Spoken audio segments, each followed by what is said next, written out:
So once I completed the bar, I found myself having some offcuts of the old pallet wood. So I decided to build Sydney a little bed. All I've got to do now is get it sprayed up.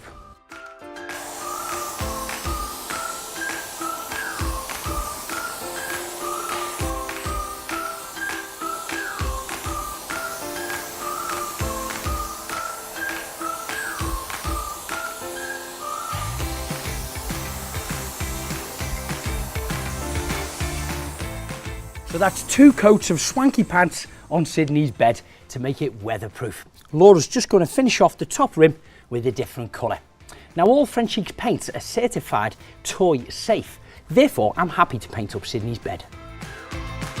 With having a huge range of fab colours to pick from, hand painted Greyhound around the edges of the dog bed really is the icing on the cake, said Sydney the bulldog.